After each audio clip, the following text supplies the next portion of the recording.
Welcome to the Martial Arts Business Podcast. My name is Matthew Brenner, and today I have a special guest by the name of Michael St. John, and he is one of my closest friends and martial arts business partners.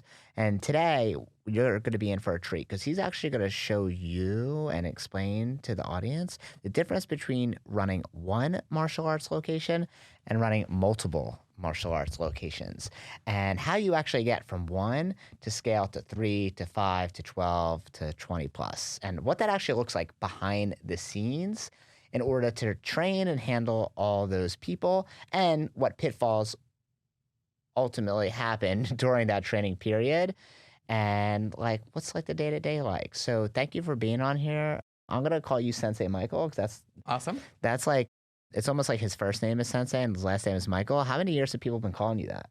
So what's funny is, as I was like getting ready for today, I thought to myself, what is Matthew going to call me during this? So they've been calling me Sensei Michael for 24 years. So yeah, so Sensei pretty much is my first name. Okay, so since you were a little kid. yeah, I was 8 or 9. Got it. Okay, cool. So thanks for being on here today, and I'm really excited to talk to you because not only have I known you a long time, and we've both grown up in martial arts, but you've obviously grown in the martial arts business as well, and you've seen our organization take many different like forms and shapes over the years in terms of like our structure, our training, and just like any well-run organization, like the identity can change over time. And ours, I feel like now is at a really, really great spot in terms of all of our systems. So that's what we're going to talk about today, and I would love for you to share more. But before we even do that, tell us a little bit about like your martial arts like background or your background. Like, tell us a little bit more about you. Sure. Yeah, absolutely. So I took my first martial arts class over 28 years ago. I was 5 years old. At the time, there was one action karate location, and if you're familiar with the Philadelphia area, there's a mall right outside of Philly called Neshaminy Mall. My mom was there on a Sunday, and there was little fish bowls from different businesses where you could win a pedicure, tanning, whatever. And one of them was 2 free weeks of karate class. So my mom put our name in the bowl. The next morning, the instructor called and said, "Oh my goodness, you won 2 free weeks of karate." And that was, 28 years ago. That's just like winning the Powerball, I think, right? The same odds. Truly, for my mom, I think she knew martial arts would be good for me. I think she was excited she won something. Like, I think there was a lot of like, just like, oh, we won. We're definitely going to do this. So I started training when I was 5, I taught at one of our schools as a teenager. I managed one of our schools through college, and then I opened my first location in my senior year of college. And then since then, I've gone on to partner in 6 other locations. And, now I get to help our schools and instructors and partners and franchisees now, follow our best practices and be really successful. So how did you end up doing it in college? Like, how did you balance that? I would say I didn't balance it. I mean, my schedule was relentless. I would schedule all my classes for school between 8 a.m. and 2 p.m. I would finish my last class at 2 or 2:30 or whatever, drive right to one of our schools, teach from 4 to 9, drive back to campus, go to the library, do some homework, go to bed at 11 or 12, do it all again the next day. For me, though, I knew I was going to do this professionally well before I went to college. Like, that was my path. And I always had the mindset of I'd rather work really hard, my late teens and 20s. So by the time I'm in my 30s, I'm in a really, really good position. So I was cool with, missing some parties. I did fun stuff too, of course. But it was very much like I work really hard now, set myself up to be really good by the time I'm 30. And I think I did pretty good with that. So most teenagers or young 20s, they do not have that mindset whatsoever. I think 2 things they worry about. One, especially the younger generation, is lifestyle, which I think is really, really important. But like a lot of times they put that in the way of their own success, especially when they're younger years, right? They're like, okay, you only live once, I'll go to party now in my 20s. But then they're like screwed in their 30s and 40s, right? And nothing wrong with having a good time, but like it can set you back, right, from your peers. And the second thing is that like they feel often an imposter syndrome of like, oh, I can't run a business when I'm like a late teen or early 20s. So let's start with that first part. Like, how do you feel like your instructor or maybe just you personally got into that mindset of like having an imbalanced life where like most of your attention is on growing professionally within the martial arts? That's a great question. I had the benefit, I think growing up in a martial arts school, of course I'm biased and we're biased, like we know how great it is, but I think something super unique about that, after, our demo team, like our performance team, after practice on a Friday night, I remember, my instructor bringing out a book explaining compound interest. I was probably 11 or 12. And the lesson after karate class that night was, hey, if you start investing now, here's the difference between starting in your, when you're 12 compared to 22 compared to 32, right? I was going to my first martial arts business seminar. I was 12 years old. Like, I remember when, going to Vegas for the first time, I was in 8th grade, like going to a martial arts business seminar. So I think I was just like so immersed in the culture of the potential of what this could be. And, just like, I guess just like setting the, being very focused on the goal of, hey, if I do this now, I'll be in such a good position compared to my friends in their 20s and 30s. And Was your mom hesitant? Like, okay, why is my son's martial arts instructor taking him to these business conferences? He's like, a kid. I don't think so. I mean, remember, so by the time I was 12, I've known Mr. B and Miss Jackie for 8 years at that point. So they were part of our family. I mean, it was very much a different relationship. My mom was hesitant when I told her I wasn't going to go to college and I was just going to open a karate school. She didn't like that idea. So how did she convince you, or? She did not convince me. She called Mr. B and Miss Jackie and said, make sure Michael goes to college. And then, one day, like, we got to have that conversation. And it wasn't because she didn't think this was going to be great for me. I think of a certain generation, you're just very risk adverse. And like, that was her concern. Like, hey, what if this doesn't work out? Remember at the time, Action Karate already had 10 locations. Like, she saw their success. She saw the other instructors' success. But I think it was just more of a generational thing. And of course, you always are concerned about like your children's future. So I don't think she was worried that it wasn't going to work. I think it was just very much like, what if? Like, have a backup plan. My degree is in political science. Like, there's not much I can do with my fancy poli-sci degree. Could have been running for PA State Senate right now. Could have been. But I guess you're not teaching martial arts. Or a political scientist. Or a political scientist. Okay. I don't think I know a political scientist. You know one political scientist? It could have been me. It could have been you. Okay, so you had that mindset, which I think is amazing. But the other part of that is like, did you feel at the time that you were sacrificing like social life or other things? Like, did you feel like at the time like, okay, this is a sacrifice that's going to pay off? Or did you just feel like, okay, this is inertia of what I need to do? Like, what was it like going in that time when you're just focused on the business and not necessarily on, partying or friends or other things that kids will do that age? Yeah, I think I had the benefit, my wife, Madeline, who was, my girlfriend at the time, she was very on board with my goals. Like, there was a lot of, when we opened, my first school, it was my senior year. And I remember saying to her, like, remember, like, before, and I was also, remember, I was working as a manager at school. I was making super good money for a 20-year-old or a 19-year-old. How much were you making then? Do you remember? Probably my last year managing that school, 50 or 60 grand. Okay. What was I saying? Oh, so, and I had, very little expenses. I was lucky. I had a scholarship to college. When I wasn't living at school, I was living at home. Like, I had like money to spend. I was a good saver, but I also had money to spend. So we'd, go to nice restaurants and we'd go to like Broadway shows. Like, we would do cool things. And I remember saying to her, like, oh, remember all that fun stuff? Yeah, we're done spending money now. Like, now what we get to do is watch Netflix, and once a week we can order Chinese food from the crappy restaurant on your campus. Like, that's our new going out. And I'm sure she didn't love it, but she was very aligned with, okay, we'll make the sacrifice now because like this is the future. So I think I had a very supportive partner the entire time, which makes it easier.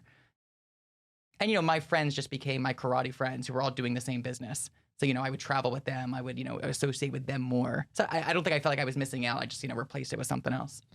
I think a lot of times for martial arts school operators or instructors, they feel like if someone's going to work in the martial arts, like for them, they need to, one, probably be not that educated, right? Like, oh, if they're highly educated, they're going to want to work in some other profession, right? Or maybe like have no other opportunities, but you, like, that wasn't your situation, right? Like, it wasn't like you had no opportunities and you were uneducated or not as educated as you could be because, like, where did you go to school? UPenn. So I went to an Ivy League school. My friends that have poli-sci degrees went off to NYU Law and Stanford and Harvard, and, work in DC now and are lobbyists. Like, no, I was very blessed that I had lots of options if I wanted them. Do you think like making good money while you were in high school, right? Or was it in college too? High school and college. Yeah, I was 16 or 17 when I took over one of our locations. So 16 or 17 making 50, 60K a year is like a billionaire. Oh, 100%. I mean, I say this not to brag at all, just, to put it in context. I went to a Catholic school where my senior year, I 100% was making more than some of those teachers. Wow, that's crazy. I guess that's a motivator too, No, right? Like that's you see the long-term vision. 100%. Yeah, for sure.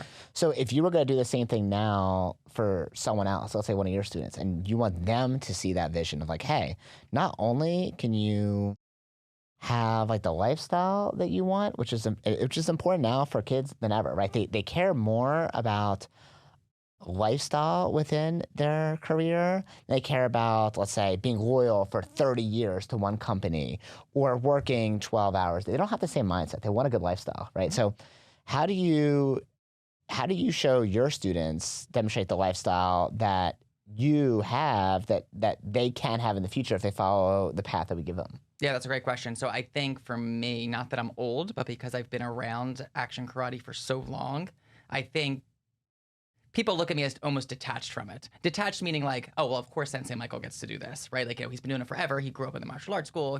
He's involved at like a different level. Like, of course. I think the benefit we have now with so many locations is all of our people get to do that. You said earlier the idea that, martial arts instructor, like, oh, they probably can't get another job. They're probably not educated. Yeah. That's not the case for any of our people. We actually have doctors, vice principals, engineers that left their careers to do this. So I think when other people see that, they see themselves more in those people than they do in me now. And we're lucky that we have all those people that when we do our instructor trainings, our certifications, we can, put them on the pedestal of, hey, look at them. They're just like you. And they left that career to make an impact, have a great lifestyle, whatever their goals are.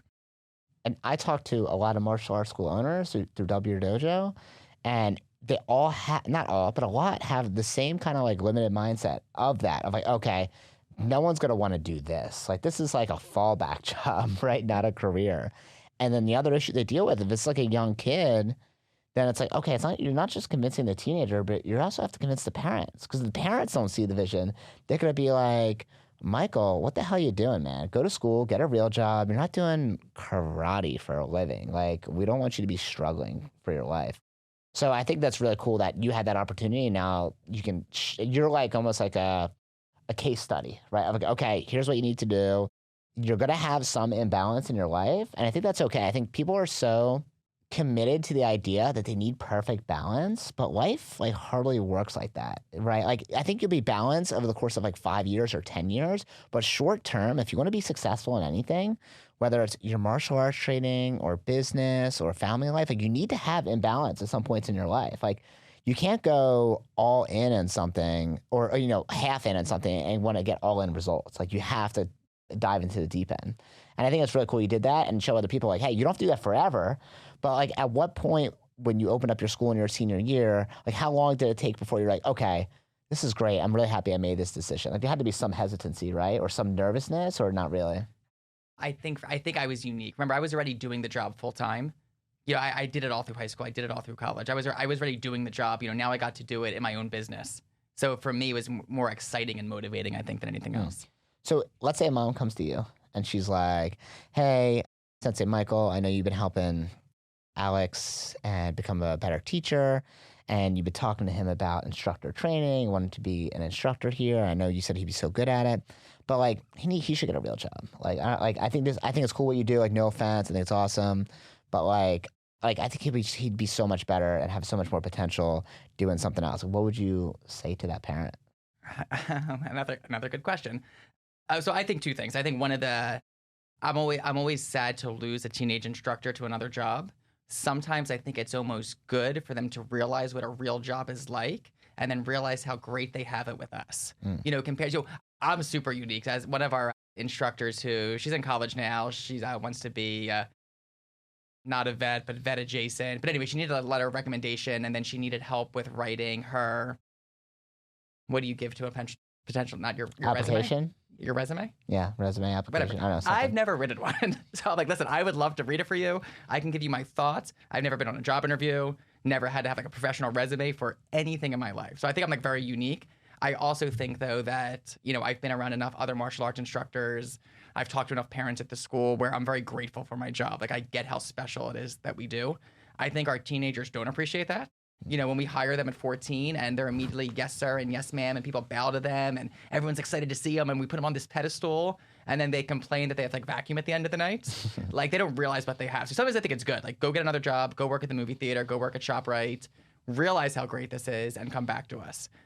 I think for that parent, though, the other thing we do, besides teaching them how to be good instructors, they learn real business systems. They're never going to learn that anywhere else. Like, they're not going to learn, like, AMC isn't teaching them, like, the science behind the sizes of popcorn. Like, we give them Rich Dad, Poor Dad. We, give them all these, the go-giver, the ideal team player. Like, we give them all these resources to become, like, good leaders and good business people. I think the parents get that. It's very rare we have that conversation that, hey, I don't think this is a good environment for them. That's awesome. So you had your one school, right? And then you obviously splinter off to multiple, whether you're like, I don't think most of them are not really like a daily operator in, right? You're more like a manager, and, you're not teaching at multiple schools, right? And I think, so how do you know when you're ready to go from one school to multiple? I think some people have the idea of like, okay, I have one school, it's going great. And listen, like, not to deter anyone from doing multiple schools if that's their goal. But I think some people have in mind that, okay, if I have one business that's doing great, I can obviously, if I open up another school, I'm going to double my income. And if I have three, I'm going to triple my income. But really ends up what's happening is they don't have the right systems in place, and they can run a school, like they can do it. But having the managerial and operation skills, the correct standard operating procedures and tracking your KPIs to make sure that they're, all your ads and systems are running the right way. Like, they'll open up another school and then they end up making half the amount of money at both and working double the amount of time. So how do you know when you're ready to go and scale up?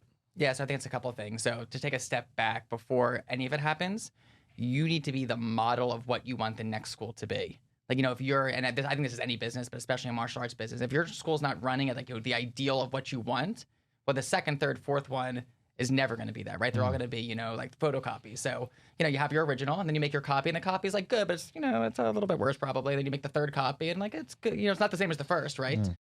So you need to be the ideal leader, instructor, business person first. And then exactly what you said is true, right? People think, oh, this one's doing well. I'll open two. I'll make twice as much money. I won't work that hard. And that'll be amazing. So good. We know that's not the case. That's far from it. I believe the only time you open a next location is you have people at your location that there's no other opportunity to give them but to move somewhere else. We've always talked about so the first upgrade is their commitment to black belt. And then, hopefully a lot of your students, if you have good systems, they're getting to black belt. Then the next upgrade is them being an instructor, like they're involved in a different way. But then at some point, even your instructors, hopefully they stay for 10 years, hopefully they stay for 15 years, whatever. At some point, they're going to quit unless they make this their career. Like, no one's going to stick around forever. The forevers are the minority, right? Like, that's super, super rare. So for us, it's, okay, we have somebody that they've maxed out everything they can do at our school. This is, they want to do more. They want to be involved. I can't hire them full time because we already have enough full-time people. We already have enough instructors. I need to provide an opportunity for them. That's when you open the next one. Okay, so when there's A, you're the model, and B, when you have people who are good that don't have opportunity. Yeah, you need to give them there's nowhere for them to grow. They're maxed out. And it's funny because people will ask, like, how we scale. And they're like, okay, like when I get on the phone with them, they'll say, okay, do you just train people from the inside within your school, and do you get from the outside? Now, probably 90% is from the inside, I would say, maybe even more. I would say 90. I could count them right now, the people that we've hired from the outside.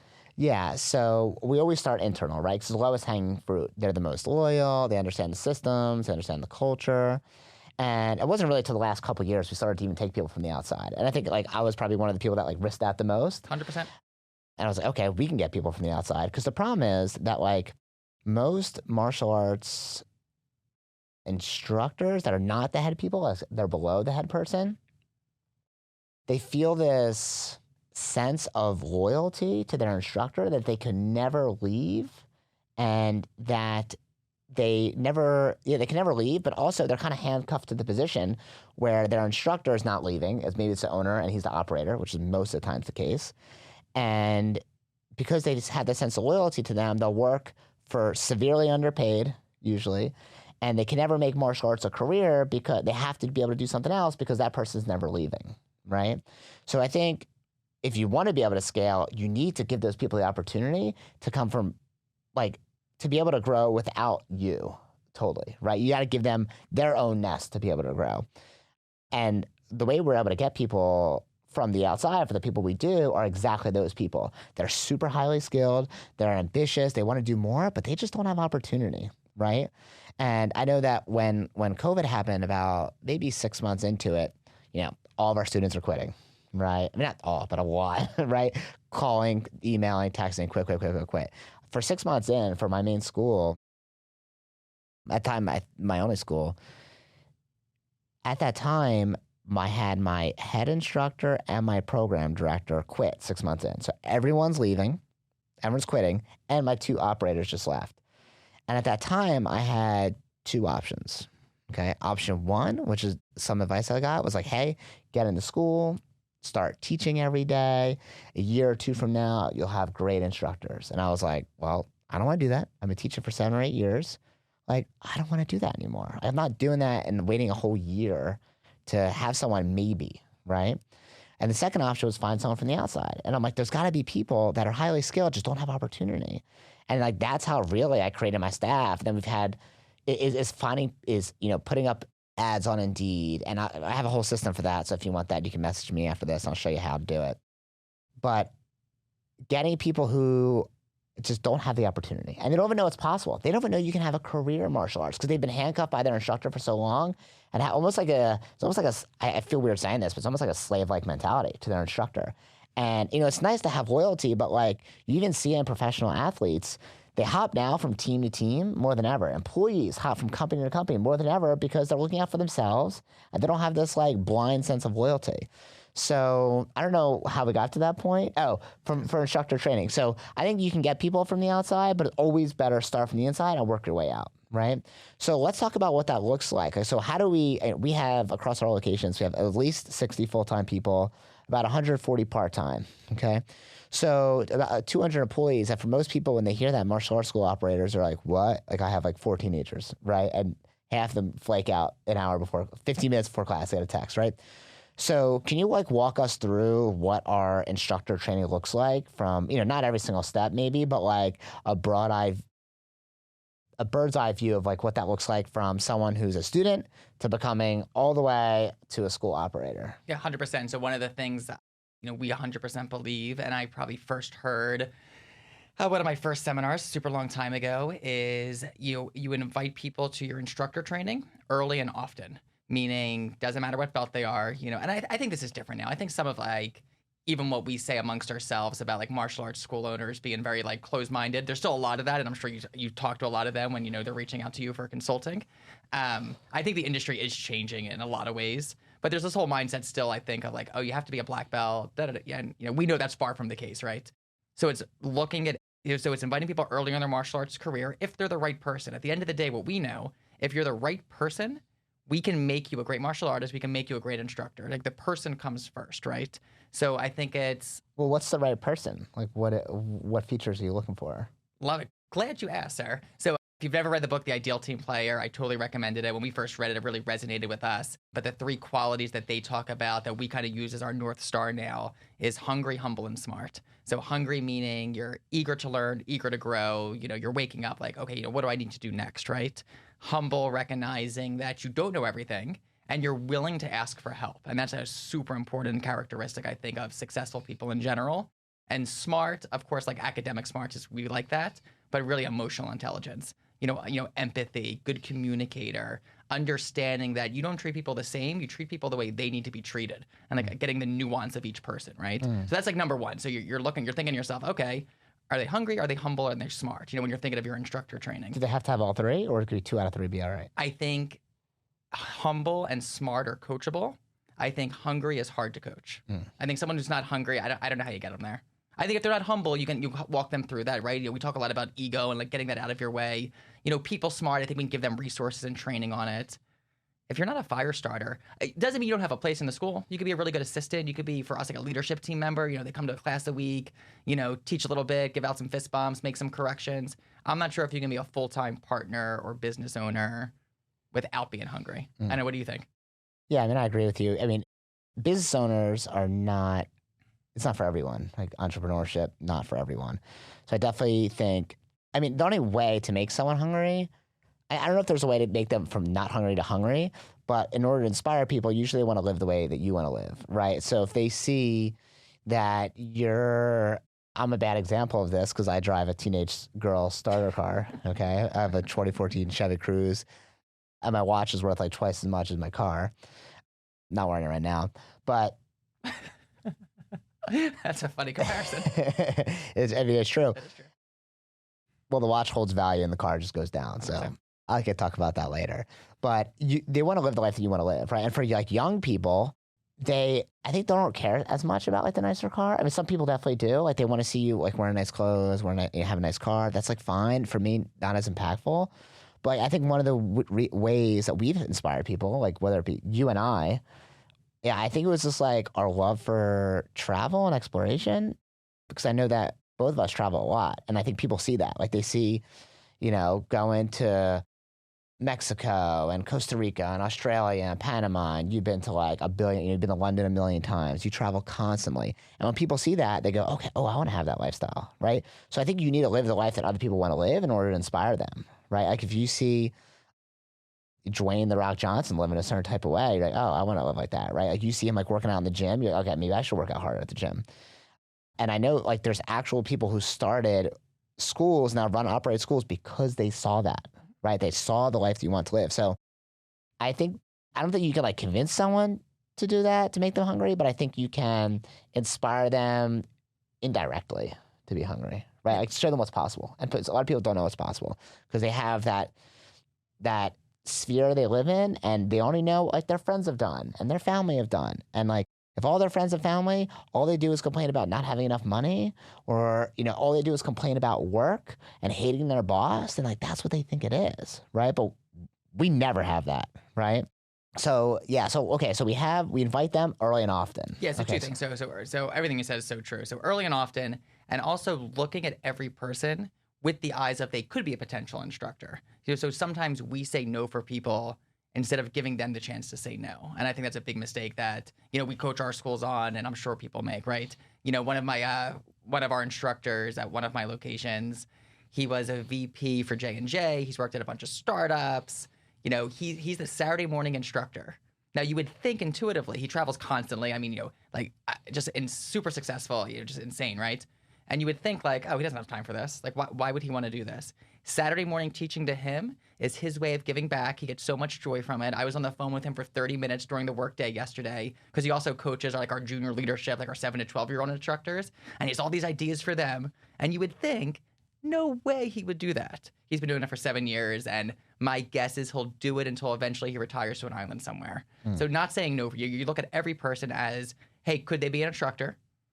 Do they have these, are they hungry, humble, smart? They're the ones I care about.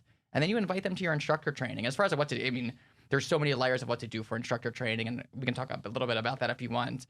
But then you need to have like a real program to get them from, okay, you want to be a part of it. Well, now what? How do you get them to the next step and the next step and the next step? Yeah, and that instructor that you have, like we have across our locations, like you said, highly educated, super smart, has a great job, very busy. He's not just like some teenager who has no other option, right? He has every option. Yeah. So, and honestly, like that type of situation is when I have conversations with martial arts school owners, that's exactly their mindset is, oh, that person would never want to do this, right? And a lot of times they do. People want purpose outside of the regular job. And they may or may not be a school operator. We have school operators that do that. But even like you have someone who's really reliable and a professional that teaches 1 day a week and they love doing that, like I'll sign up for that any day, Of right? course. Yeah. So, okay, so let's do the bird's eye view of it. So they come, you invite them, maybe they come on the mat, they do some like leadership team and assist with some classes.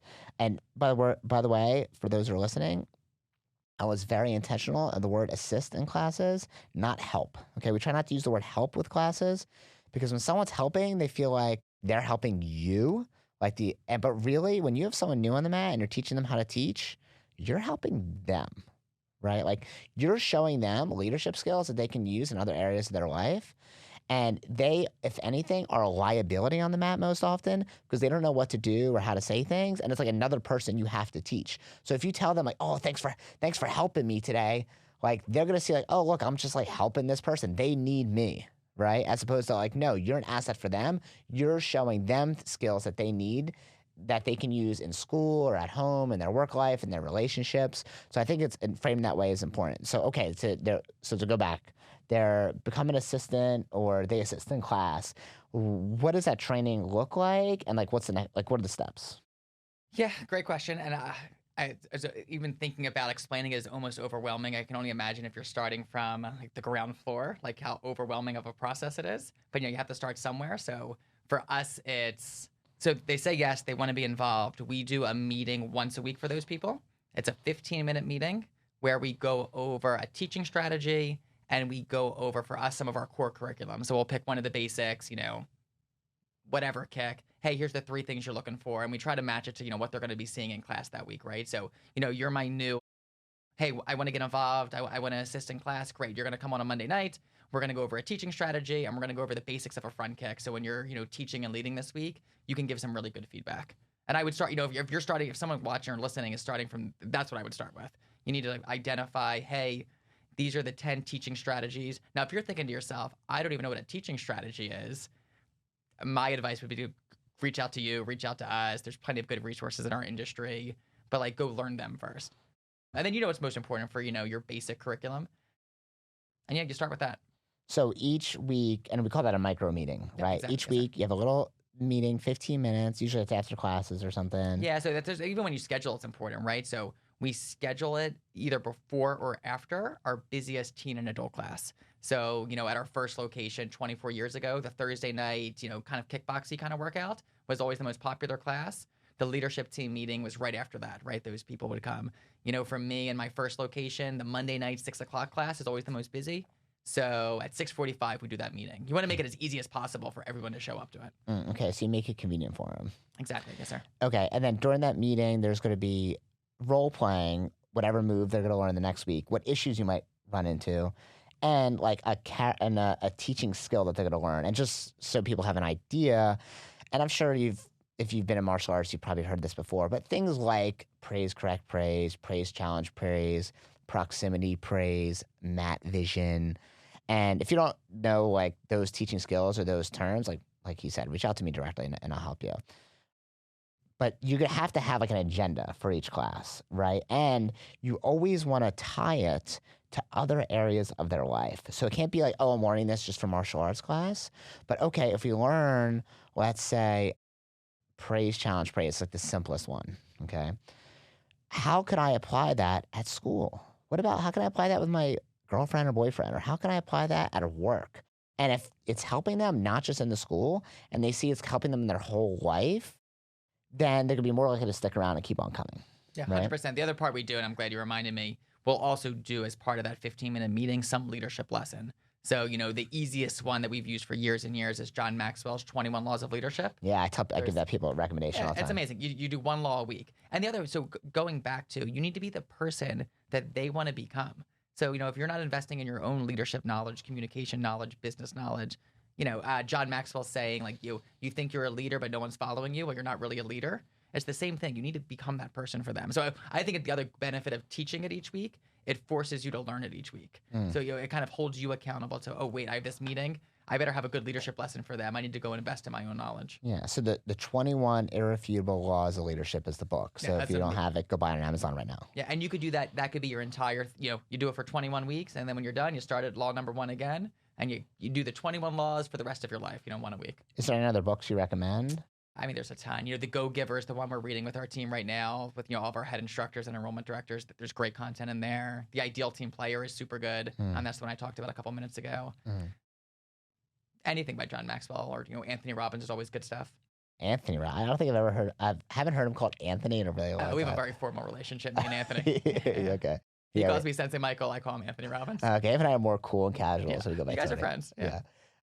Okay, so they each week they join the micro meeting. Yes, sir. Okay, what other structure? Like what happens next? Yeah, so for us, we think about just like you're filling your sales funnel from multiple different avenues. You need to think and you think of like your your pipeline for new students. You really need to think about what your instructor pipeline is. Where all the different avenues you're getting instructors from. So some of it is our current students, And I'm not even going to talk about the 7 to 12-year-olds. That's a whole other thing. I'm going to focus on, I think, teens and adults, because that's where most schools I find really struggle. It's easy to get that excited 8-year-old to come in and, hold some pads and give out some high fives. Inspiring adults, like real professionals, I think is a different skill set. So I think that might be more beneficial for this conversation. So you have those people you're inviting. Should I talk about our assistant coaches or not even bring Yeah, that no, up? definitely. I think it's great. Yeah. All right, so I don't know anybody in the industry doing this. I would say I guarantee we're the first one. So you think of your current students as, your adult class. Hey, I'm going to invite them to instructor training. The other layer we have now is parents sitting in the stands. And if you think of it like they're the person that coaches the soccer team, the baseball team, well, they're not like professional baseball players. Like, it's some dad that like wants to, help out in the community. And my guess usually gets tricked into doing it, is now the little league coach, right? But if they're the right person, they can be really good at it. So we have a whole other layer now of instructor training just for the parents that maybe they'll take class one day. Maybe not. We hope they do. We hope it inspires them to start their own martial arts journey. But now they can get involved, not to teach the class.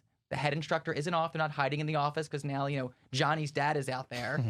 But they're there giving feedback. They're coaching. They're motivating. And 100% the right person can do that. So that's a whole other layer we just added that is going to be transformational for our schools over the next 12 months. So you have that layer, right? So you have these layer of like assistant parent coaches. And for us, the mandate for our schools is over the next 12 months, you should have one of them in every single class.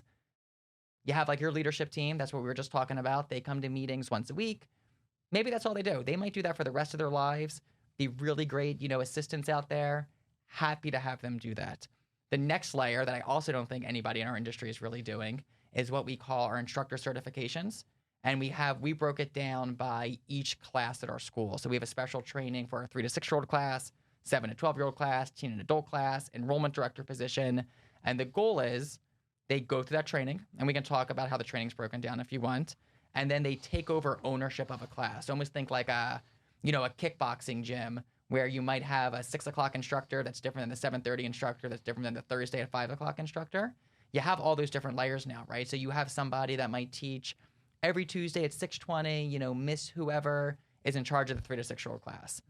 That's her class. Head instructor's still there. Head instructor's not hiding in the office. Like, they still have work to do. But, they're sick. They want to go out to dinner with their spouse. They're on vacation for a week.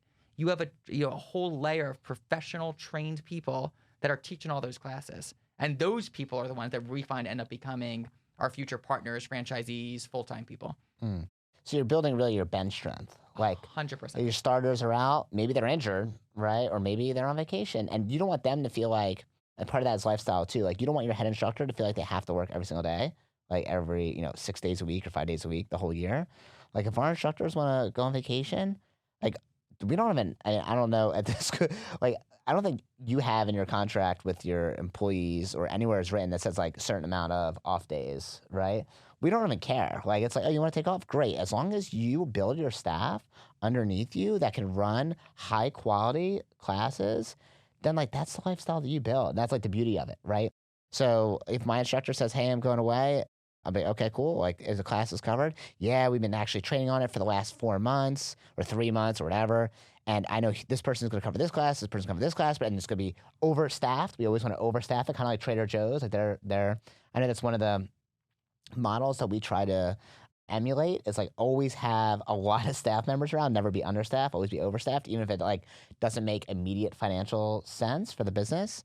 That way, your people can go away and feel good and have a great lifestyle within the business. So we have our assistant instructor.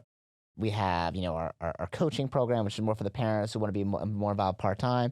And the assistant instructor is the next level. And that's like where we'll have a training, usually in like a weekend. It'll be like a big, like a workshop almost, like a 2 to 3 hour workshop, right? They'll learn all the basics. They'll get a manual, and it's like real intensive, but it's not just training, right? There's like other parts of it to help them inspire them. Can we talk about I think people probably need help with the training, but that's probably more than we can handle in today's episode.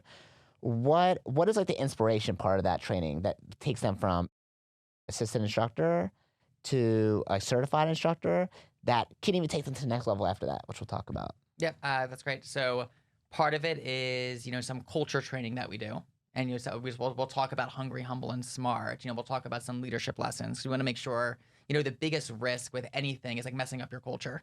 And one of the reasons, we've grown in a very specific way for a long time is we've been so protective of our culture and not letting the wrong person in, right? Like we know that could mess it up. And one of the things, and I know you feel this way, but whenever we open a new school, like we take their success so seriously. Like, they're giving up a career to, come do this. Like they better be successful. And we know the wrong person in our group can mess that up. So some of that in certification training is some culture stuff, some leadership lessons. But then the part you were talking about is the real vision casting.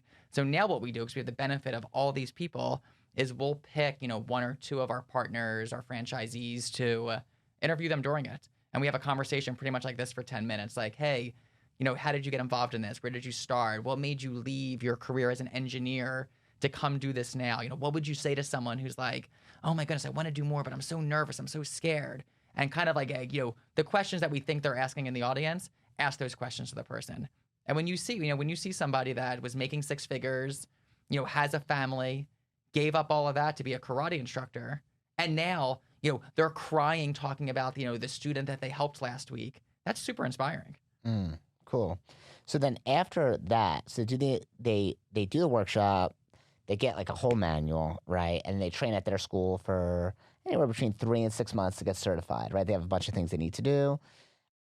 How do you get people from that? And once it becomes, I guess, let's go back. Once they get certified, what happens? Yeah, so certification for us means they could, whatever class, let's pretend we're doing it for a class. They got certified in the 3 to 6-year-old class. To us, that means they could lead that 3 to 6-year-old class on their own. The odds of them ever truly being there on their own, I would say, are almost 0%. Because you talked about, we always try to have lots of layers. So there's always, some junior instructors there, some teenage instructors there, some leadership team members there, a coach is there, the head instructor is there. It's very rare that they're like by themselves out there with, 10 or 20 students, right? But for them to get a check mark, hey, you're certified, they need to do it from, start to finish on their own. What do we do with them next? Was that your question? Like to get them to the next level? Yeah. So first, they're identified as a certified instructor. Yeah, you said, what do they do once they're certified? So Yeah. you passed your certification this week. So now the conversation is going to be, okay, what class is going to be your class? And, it might be, okay, the Tuesday, 6 o'clock, is Mr. Brenner's class now. Every Tuesday at 6, you're responsible for that class. If you can't teach the class, don't tell me, the head instructor. Go reach out to one of the other certified instructors and, find somebody to fill in for you, right? We really try to create the culture that they're responsible for that class. And I can tell you, when I've taught full-time since I was 14, and, I'm sure you the same way. You could look at the curriculum for 10 seconds, like give it a once over and be like, okay, I got it, I'm going to teach. And I'm sure it would be a good class because of your experience. It wouldn't be as great, though, if you really put some thought into it, like planning ahead, right? These certified instructors, they put so much thought and care into what's happening at that class. It's remarkably a better class than if I was teaching it. Especially for our 3 to 6-year-olds, they're bringing in props, they're bringing in stickers. Like we do our happy camel thing. They're bringing in camels and telling stories. Like it's super impressive. So they put so much thought and care into it. It just makes it such a better experience for the students. We talked about mindset in the beginning and the whole idea of oh, it's never as good as the head instructor.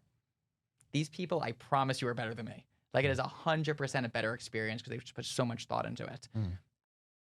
So anyway, so then that's their class. And, we're constantly aware that we hope they stay forever, but we know they might not. So we're constantly, we do these certifications every 2 months. So we're constantly filling the pipeline of new certified instructors. So we have that bench strength.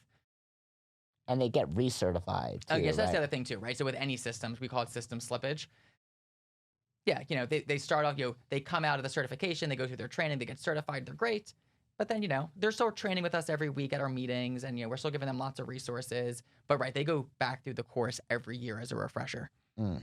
And they have to get recertified. The head instructor sits there, after that and kind of marks them off again. Cool. So, and it's just like anything else. If you're a nurse, you need continued education credits, right? So kind of the same idea. Okay, so now they are a certified instructor, and we... Oh, can I add one more important layer to it? Yeah, please. We charge for the certification. Why is that important? So 2 things. So we don't charge for our first leadership training because we want the funnel to be really big, right? We never want that to be the reason someone's not showing up to a meeting or, a training, every Monday for 15 minutes, right? So we want that funnel really big. The certification we charge for because we want them to take it seriously. What's the saying? You say it all the time. I see in your videos. What you pay for, you pay attention to, or something like that. When you pay attention. Exactly that reason. We don't charge a lot for it. We'll charge between $150 and $200. And once they're certified, we also pay them. They get paid to teach their class each week, but we want them to take it seriously. And we find like that financial commitment, like everybody's just really invested in it. Really cool. And then after that, when they get certified, they'll have like a blue, for us, like a blue key top, but for you, it can be anything, right? As long as it's some sort of signifying feature that shows that they're a certified instructor. So the other instructors now going to look, maybe it's like the assistant coach or leadership team member. They see that person wearing the blue key top and go, damn, I want to be like that. Right? And it also sets the vision for those people watching it, right? Because when you first, I think it's hardest in the beginning because you have to get some momentum behind it. But your students, when you first open, looked at you like, oh well, Mr. Brenner is a 3rd degree black belt or 4th degree black belt, whatever. He's been training since he was 1.5. Like, well, I can never be him. When they see that orange belt at your school earning their blue gi top in front of everyone is now an instructor, that other person who just started is thinking, oh, well, if Matt can do it, I can do it. Like, I forget. One of our instructors in Jamison saw my brother, who's now one of our partners and school owners. He was like a yellow belt on the floor teaching. And like literally she said to me, oh, if your brother can do this, I can do it. And now she teaches, same thing. She teaches on Tuesday nights and Saturdays, a few classes each week. And, she's a high school teacher, but, a couple classes a week, she loves to do this and make an impact. Yeah. And gives you the freedom to A, have those classes covered, and B, be able to travel when you want, even having some people that are, part-time that kind of fill in. To go back to that, the yellow belt. So they yellow belt, they're not teaching like a black belt class. They're teaching a kids class, or like what's happening? So they probably can't teach like an advanced black belt class. I would definitely agree with that. We'll let them teach an adult class. Okay. 100, and that for us, our adult class will have white through black belts in there. Now, but remember, the head instructor is still there 99% of the time, right? So so we're very, and it also comes back to whoever's like running the school, whether it's whether it's the head instructor, enrollment director. You really have to know your students. Like none of this ever replaces like real connections with your students. So you have to know, okay, Mr. Whoever who's an orange belt is now teaching this black belt that's been there for 10 years. There's probably going to be like some, I think once you have the culture of that happening, people care less. But in the beginning, you have to recognize that might be a challenge to that person.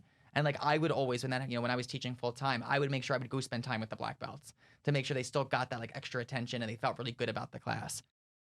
But remember, that orange belt's only being certified if it's a stellar A+ class. And we really hold that standard really high. When I was doing it full time, the joke was, oh, nobody ever passed the first time.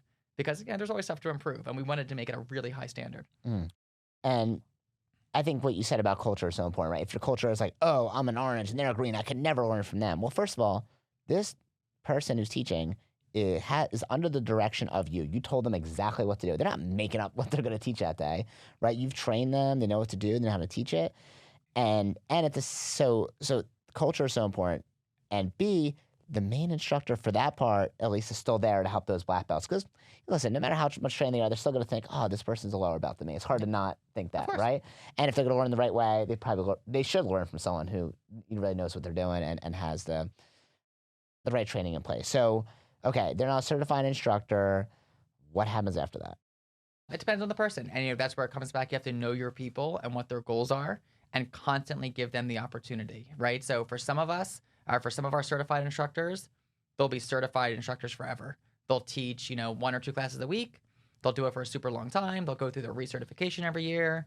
That's all they want to do. Amazing. Like, so happy to have those people. Like, fantastic.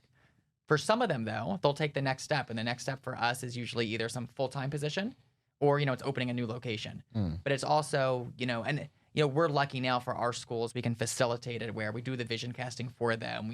We send out a lot of the messaging about, new opportunities, right? So, our schools have that benefit of, we're helping with that. But it's just having conversations and, making sure they know that this is an opportunity. And, for us, sometimes it's, one of our new locations we're opening now.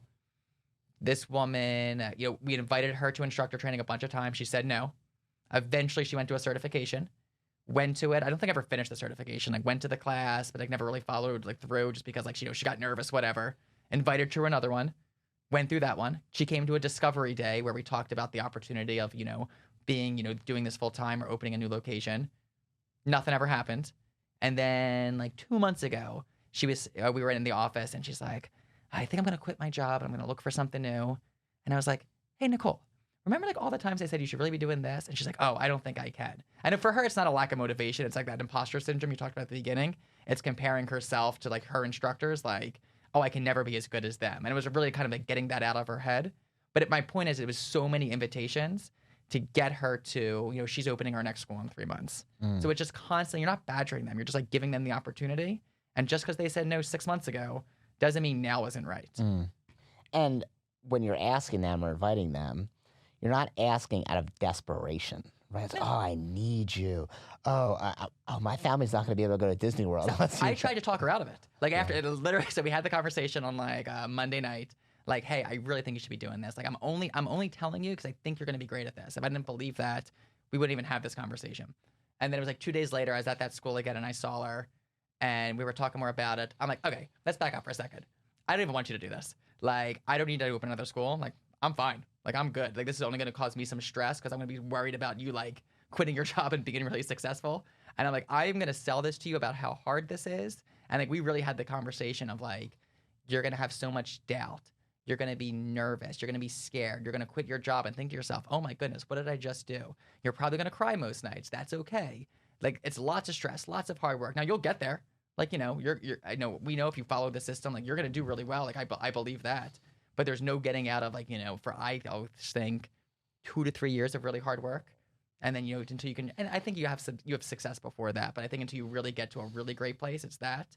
So I almost tried to talk her out of it at the end. She's doing it, and she's going to be amazing. I'm super excited for her. But correct, it's not out of desperation. It's not because I want another school. It's not for you. It's for her. 0 for me. That's not true. I mean, I hope you get some financial benefit from it. 100%. Yeah. Don't worry. But when you're talking to her about it, it's like for her. It's not like, oh, this is really going to increase my income this year. Right. Correct. And it's because I 100% believe she's going to be happier. She's going to make an impact. She's going to be able to support her family and be really successful doing this. I think talking about the negatives and the challenges, I think people will avoid it because they think they're going to talk someone out of something. But usually it's the exact opposite. It's actually how you talk someone into something. So, like, even when people join my W Dojo program, I'll tell them, like, listen, most people are never going to do this, never going to do it successfully because it requires actual work. Like, and most people, they don't want to do work. They just want to throw money in a Facebook ad or Google ad or an agency and say, here's my $1,500 a month or $2,000 a month with, like, your fees and plus the ad spend, and I hope people start showing up, right? But most people are not willing to actually put in work to grow the school, right? So either A, they don't get the results they want because they don't know how to convert those leads into members. Maybe the leads are lower quality or whatever, but they don't know how to convert them, okay? Or if, like, they're doing strategies with me that are organic, where they're gonna use the triangle codex to go from schools, daycares, and businesses and use those in order to recruit new members in their school, that requires real work. And I'll tell them, listen, it's going to be hard, it's going to be difficult, you're going to be almost like digging a well, is the analogy I like to use. You have to roll up your sleeves, your face is going to get dirty, you're going to sweat really hard, it's going to be difficult. People are going to say no, you're going to be rejected sometimes. But once you dig that well and you put in the whole work, all you do is line the inside with some stones. And then anytime you want water after that, you just draw the bucket. And it's a lot easier. And all the work is front loaded. But you have to be willing to do that work. And if you're not, then you shouldn't move forward today because that's what it's going to take to be successful. So I think when you tell someone, even a martial arts student, hey, listen, the road to black belt's not going to be easy. Okay, it's going to be difficult. You're going to want to quit sometimes. You're going to fail tests. You're going to maybe cry or get sweaty. You feel like you can't do it.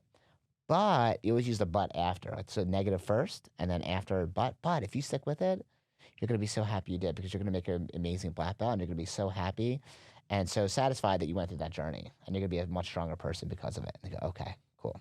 Yeah, love that. That's great. And I think the opposite of that, just so we have good context, is like you don't want to say the negative after. You want to say negative first and then positive after. You don't want to say like, oh, it's going to be awesome, you're going to love it, and it's going to be great, but you're going to have to do all this whole work and blah, blah, blah, blah, right? So negative first, but positive second. And if you're like, if this is something you're not doing for your students, like when they come enroll to your school, you need to start part of the enrollment process. It's super, super powerful.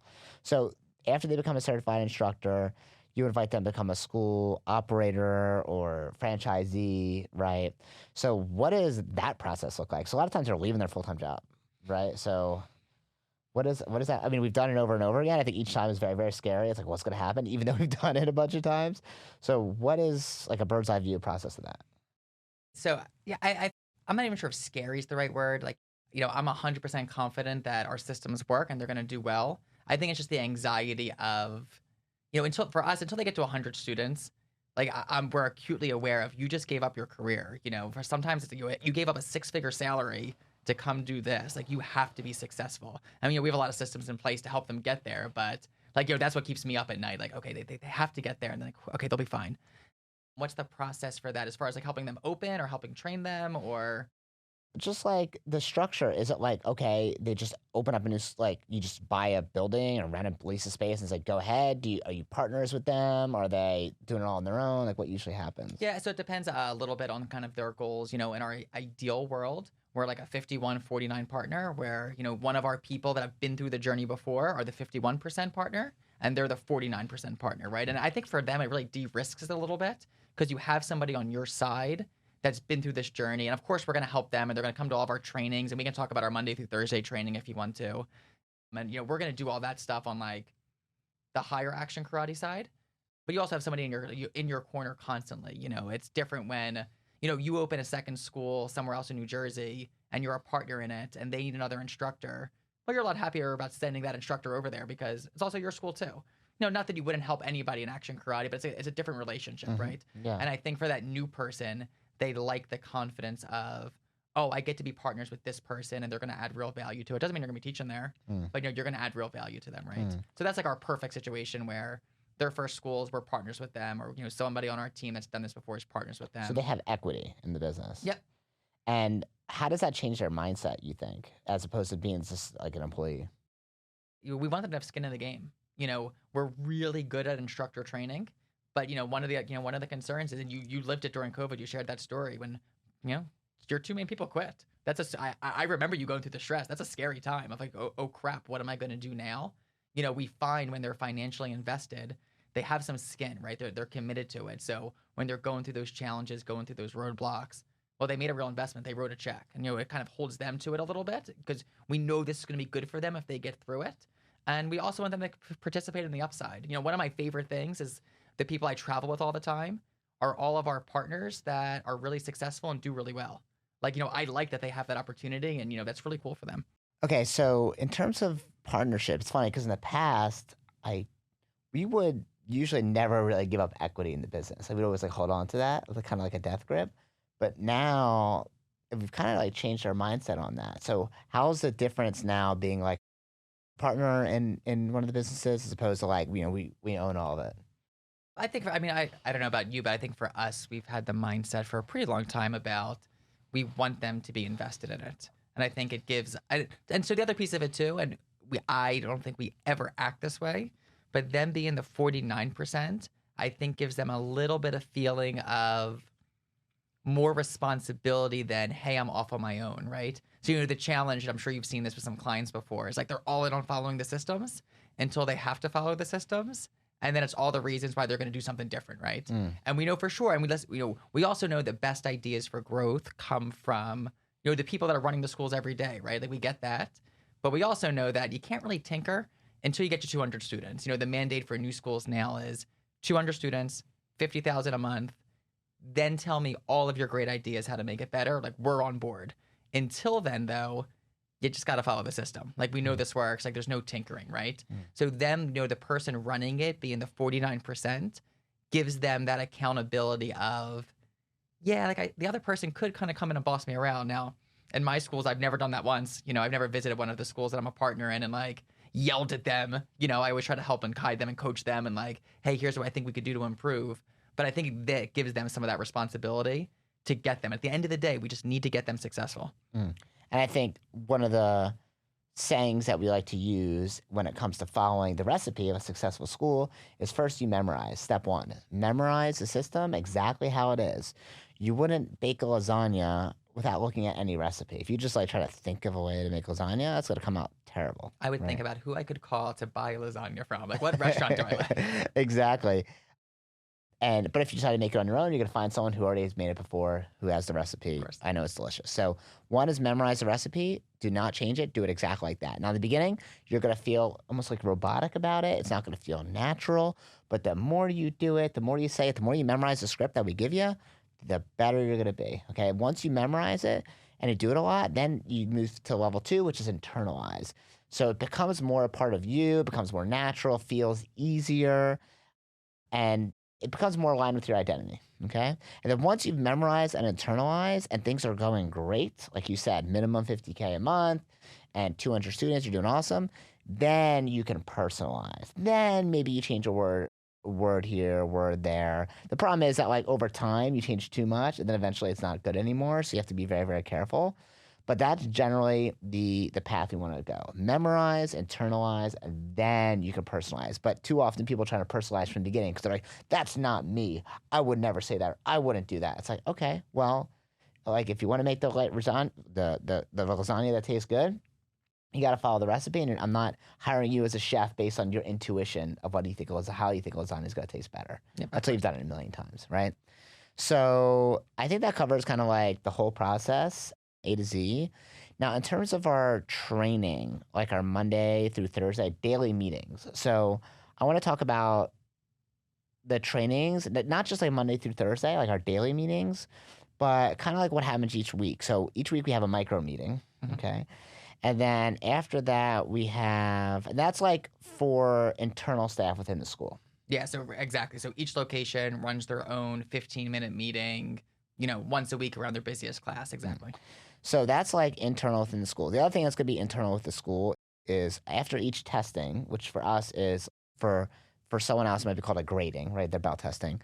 Is after each one of those, we'll also do a quarterly meeting. Okay, so for us it's like every 3 months is testing, and then we'll do a meeting. Usually it's like an hour and a half to 2 hours where we will train on all the curriculum that's going to be part of our next training session or next curriculum cycle.